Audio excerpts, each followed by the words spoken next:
Good evening, everybody. It is Thursday the 17th, I think it is, 17th of February. It's been a strange day today.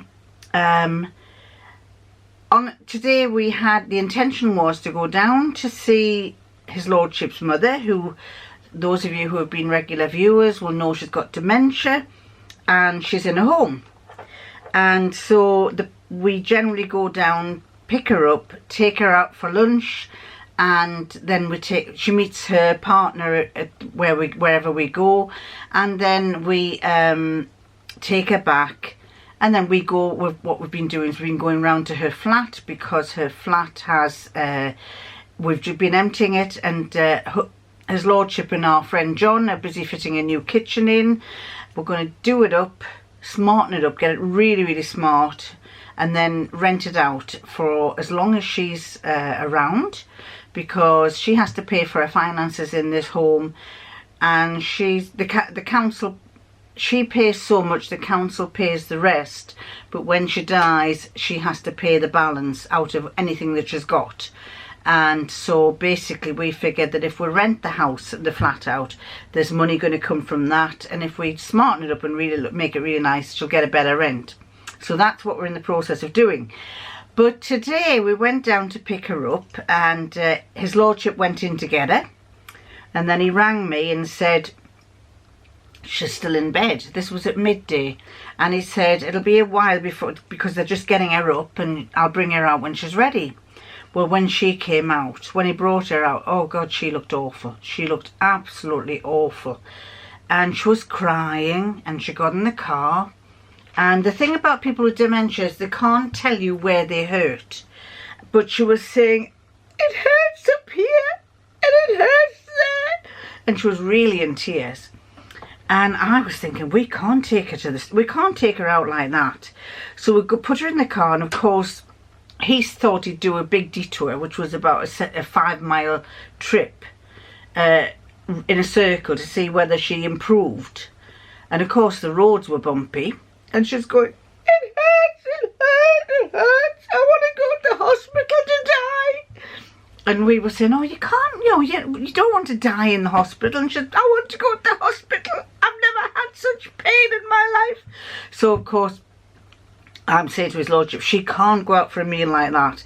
So we drove all the way round, and eventually got back to the home, went in and said, look, she is not in a good state. So we took her back to her room, and we were sitting on her bed. I was cuddling her, and she was saying she couldn't move. And then of course her assistant Rosie, who's a nurse, she dialed 111. She says, I'm going to dial 111. She said yesterday she said her head hurt, and she says we gave her a couple of paracetamol and it did improve. And she says, I've given her 2 this morning, but she says it obviously hasn't helped.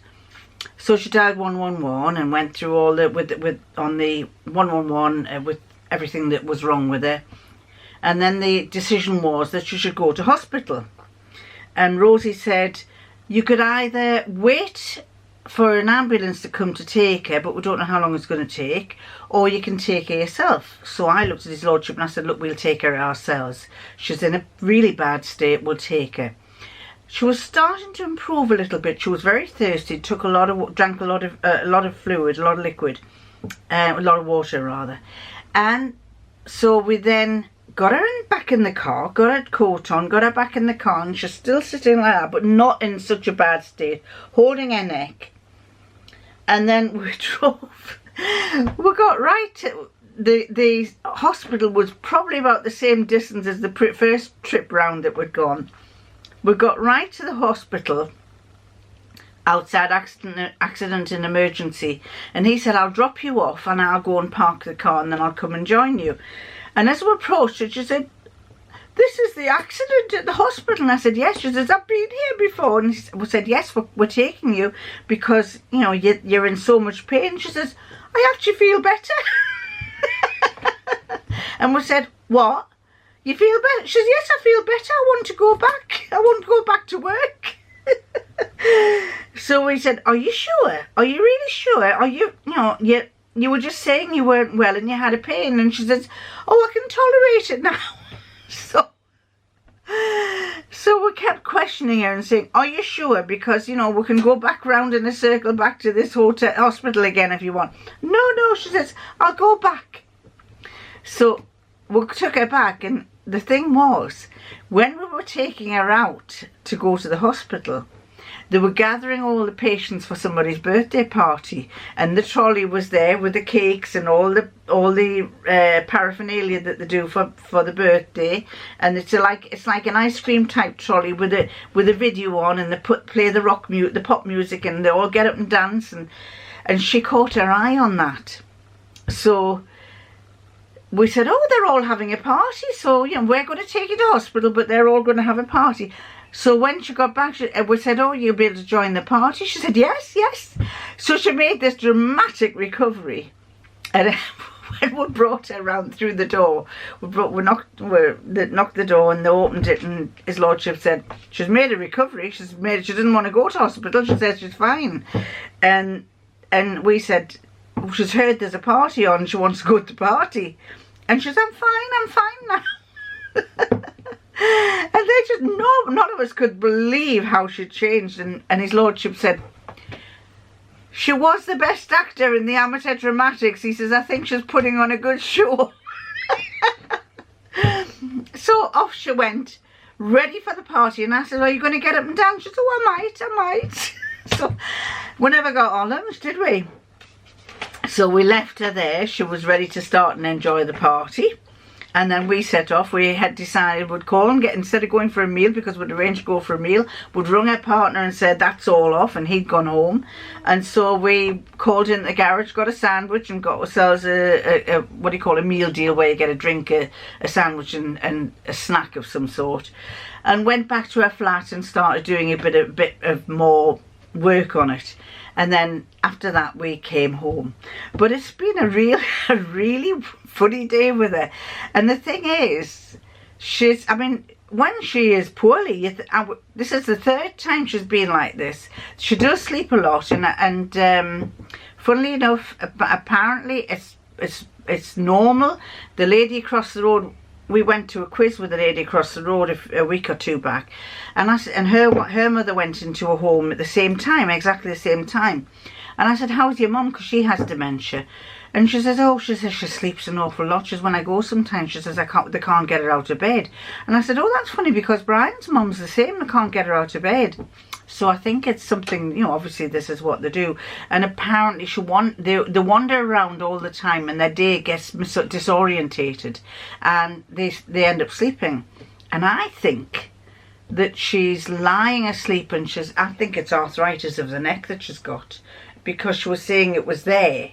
And I think with her sleeping so much, and in the position she is, she's lost so much weight. I mean, she was probably about a 13 stone woman. Now she's only about 9 stone, if that, 8.5, 9 stone. So she's just bone with very little muscle on her. And I think it's a bit like when you get bed sores. I think she's got the sore at the back of her neck with the way she sleeps. And of course everybody else is the same. They wander around all the time. You know, I mean, his lordship rang up to see how she was the other day, because he said, I am a bit concerned. And they said she's actually one of the better ones. She actually wanders around an awful lot, but they also wander around at night time. And they try to get them she had already been up this morning, and then had taken herself back to bed. She'd been up, had her breakfast, and had gone back to bed. So you're never sure whether you're going to find her up or not when you go to pick her up. But we've decided we might just take her for afternoon tea instead of going for lunch, because she's not managing to eat much anyway. So it's been an eventful day, doing an eventful in that we saw the good part of her and the bad part of her. He's the same. I'll never forget when we had the business, and if he was packing boxes, packing the trophies for an order, he'd pitch in and help, and then somebody would ring to say, could I speak to Brian? And I'd say, oh, they want a word with you, and he'd go pick the phone up and he'd go and they'd say, are you all right? And he'd go, oh, it's all right, I'll just be packing boxes. And I keep saying, me and Debbie used to say, will you stop doing that? You know, they'll be thinking, oh, maybe I shouldn't have bothered him because, you know, he's so exhausted. And he says, oh, he used to think I'm funny. And I said, you know, we disagreed with that, and we said, no, they don't. They're worried about you. So they're a bit of a drama. That side of the family are a bit like drama queens. Anyway, I'm going to answer a couple of questions that people asked me on the other day after my last video. And the questions were, if I can find them, I had been telling you about FK, who said that she modelled an outfit for Anne Ladbury in one of her programmes. And Deb Cobb said, that was such a great memory. I struggled with the choice of going to modelling school and marrying the love of my life when I finished school. I was a tall, skinny girl and had an appointment with the agency when I met someone who changed my plans. I married him and we will be married 50 years in June. Congratulations, Deb. Not many can say they've been married for that length of time. We had a child within the first year and I began to sew to do something productive. It became my lifeline because I was a stay-at-home mum until my children began school. I had a me-made wardrobe until I began to gain weight and had some health issues. Fast forward 30 years and I was purging my closet and found many, many garments that I made back then. I have been giving these garments to the granddaughter of a close friend, and it's a joy to see the clothing, I've lost it there, being worn by a lovely young girl. It's lovely that my sister's the same. She saved all of her clothes throughout her life, and she was showing us one day in a video that her granddaughter she'd shown her granddaughter some of the clothes, and her granddaughter was wearing some of the things that she'd bought when she was 18 or 19, and she's now 79, so she was chuffed to bits that that she's actually wearing those garments. But the other one that I wanted to answer was now, where is she? Oh, Andrea Ryan said, I'm sorry for spotting that you had your pin in your mouth. As I say, I've done my utmost to try and avoid letting you see that, but that was it. That was a weakness there. Ange Sows asked a question. She said, do you still use the old machine you purchased off the internet? I actually have it here. I don't know if you can see. My Bernina. There it is. I do. I use it for straight stitching, and it's surrounded by other rubbish here at the moment, but I do it for straight stitching, and I use it for, the other day I used it for something different. My son asked me if I could fix, what it was, he gave me his duffel coat, and it's a duffel coat he's had for a number of years, and the inside seam there was all ripped, and he said, Mum, can you fix it? I'd already done it the other side, and he wanted me to do this side. And he said, is there anything you can do about these toggles? Because he says they're looking a bit awful. Well, the toggles were made of PVC plasticky stuff. And I thought, well, I've got black, I know a lady who has some black leather. So I got my black leather out and I made some new toggles, and I had to do triangles.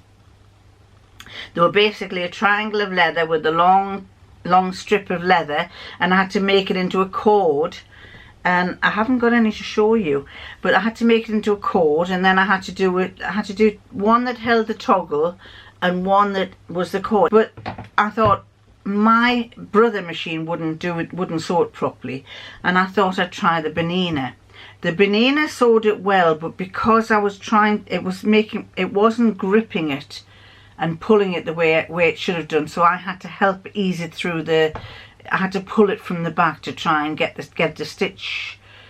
It wasn't missing stitches, it was just stitching very close, and it wasn't pushing the leather through. I probably should have put some tissue paper underneath, and that might have made a difference. Hang on a second, my battery's going off. So I had to sew these long strips of leather and make a loop, and then the toggle went on one, and the loop was on the other, and then another loop, and that went through another loop, and that went through the loop like that. So I used the Bernina to use that. Haven't been using it as often as I should do, and I really need to start making more use of it, because it's a bloomin', I would swear, but it's a bloomin' good machine. It's really good. So yes, I do use it. Haven't used it as often as I should do, but I have been using it for heavy stuff.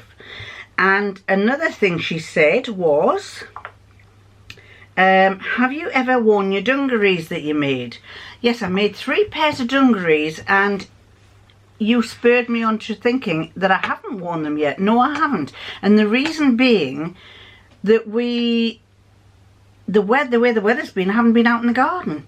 So I haven't put them on, but they have been in the back here, and I thought, right, Ange has just told me, made a point, I haven't made use of them, so I brought them through here. I think 2 of them still needed buttons on, so I put the buttons on yesterday, and I've taken them upstairs in readiness to wear.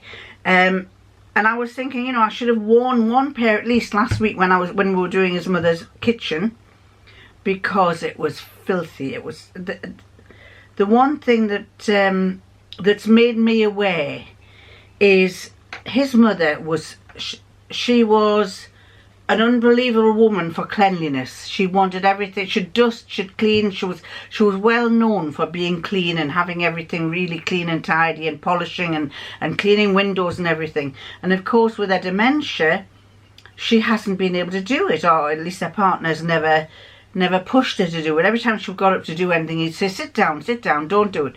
And of course when we cleared her house out, I just kept saying, if she could see the muck in this place, she'd get a shock. She would be shocked, because it was in corners, it was dirty.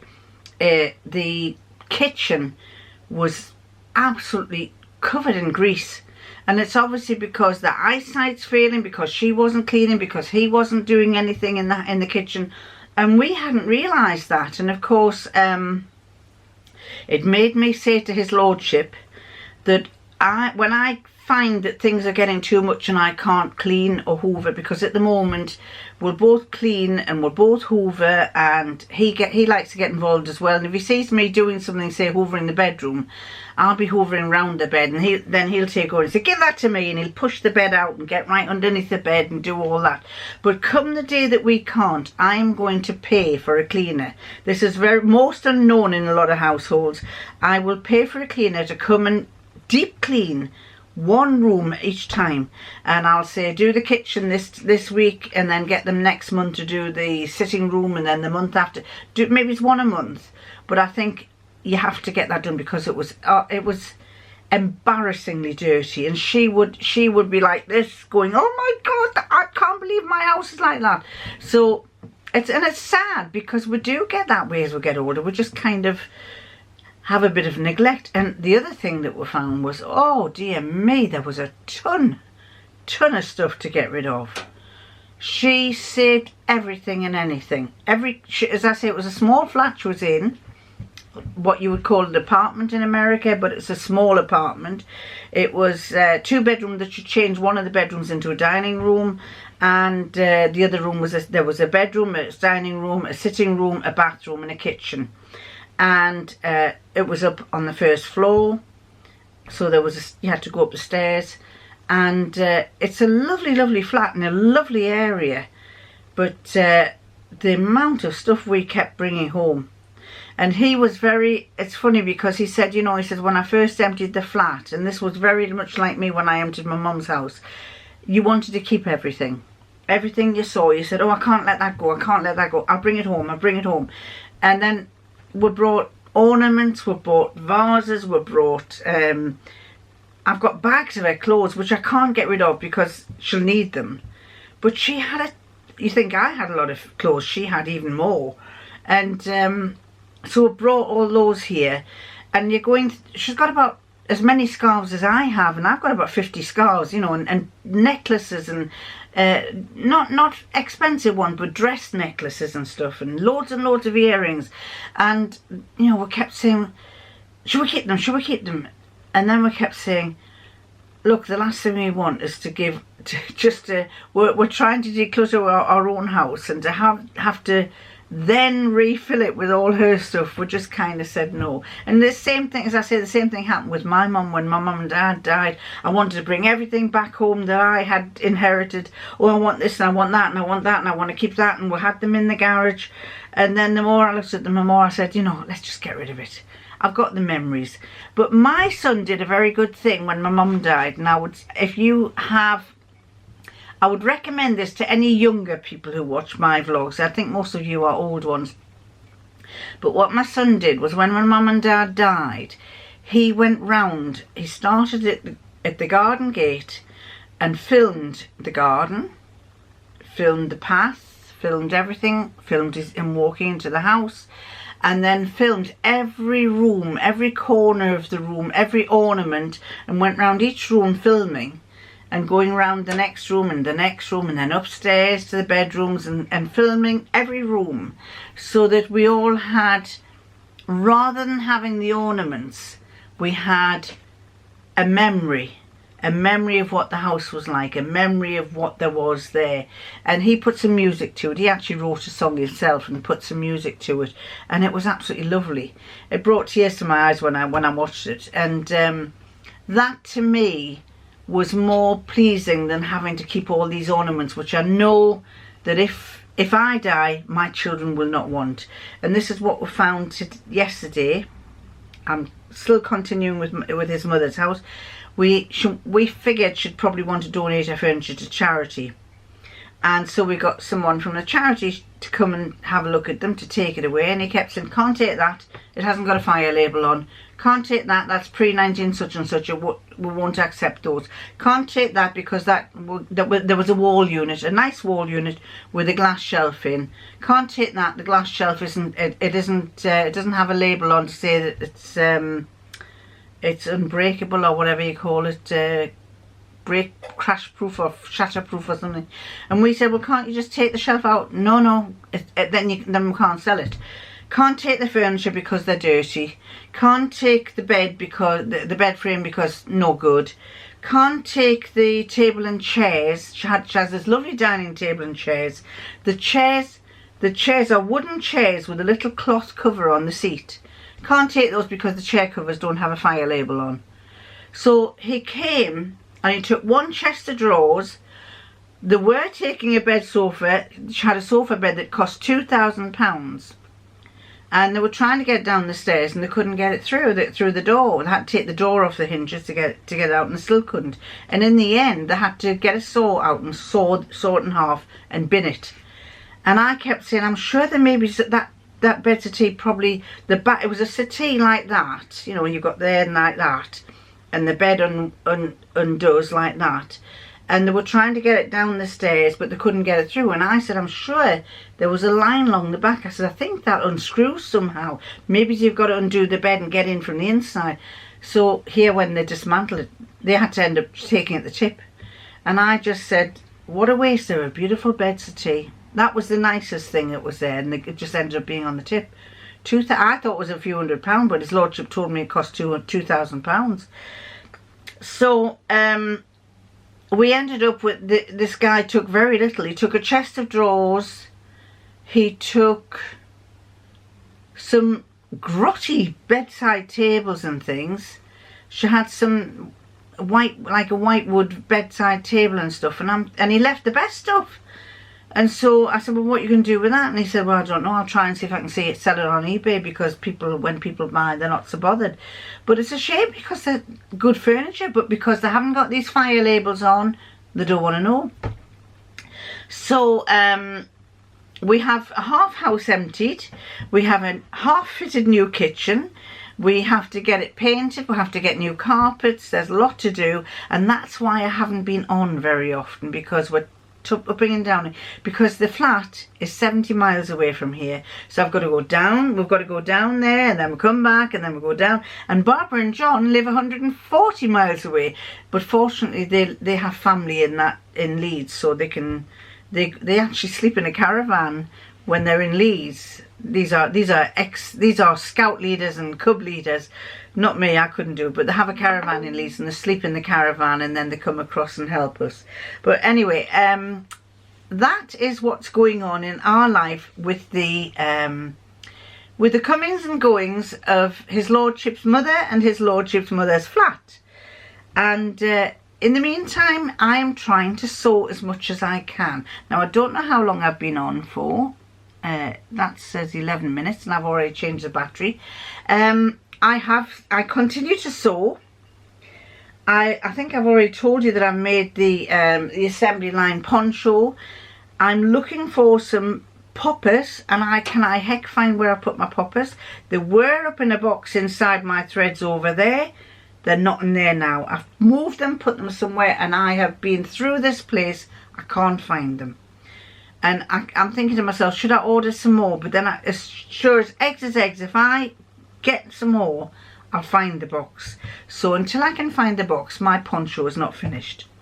So what else have I been doing? Well, you know, you know this designer stitch donelle dress. I love it. And so I'm making an awful lot more dresses. I've pulled out some more fabric and I'm going to make some more. I have so far made 7. And the reason, I know some of you will say, well, why you keep doing the same one?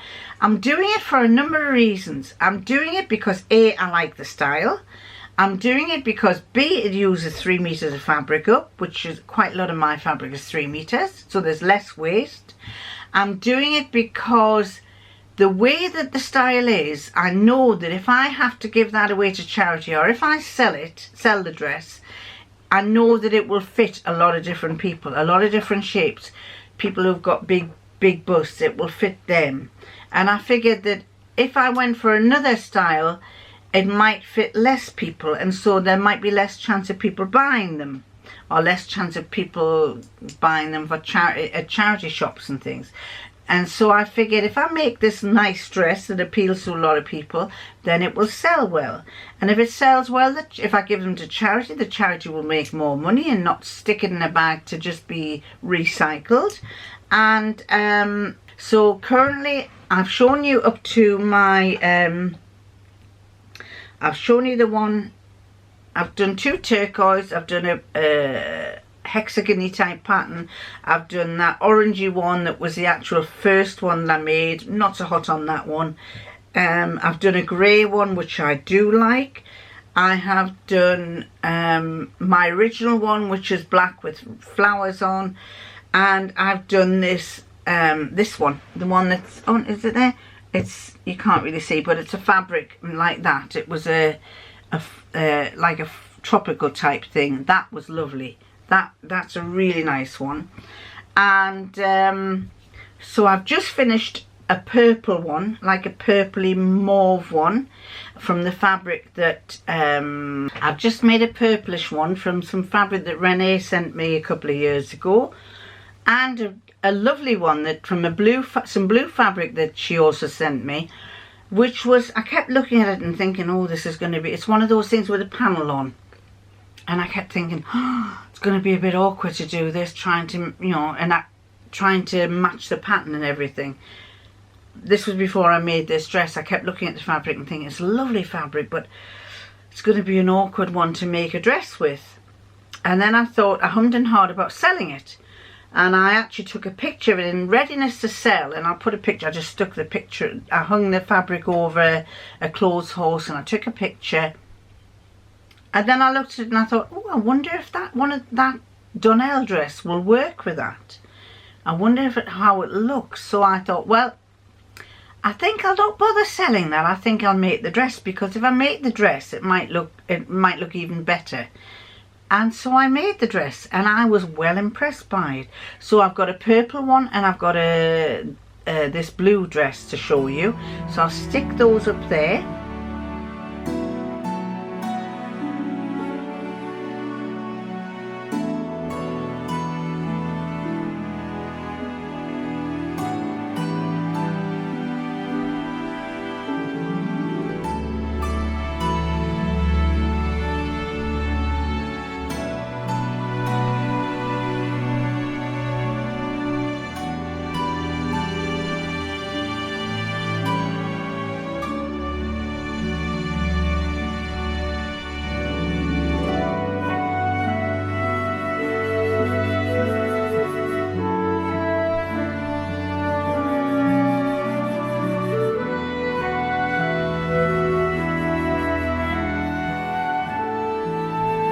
And then I thought, I've got lots of 3 meters of viscose fabric, lovely fabric, and I'm looking to find something that I can use those 3 meters of in that. And the pattern that I'm looking at is this one, the Lyric Dress by Love Notions. So I'm thinking of possibly this one here with or this one, a longer. I want to make a longer length. I want to get the longer length, and I want to get the sleeves like that possibly.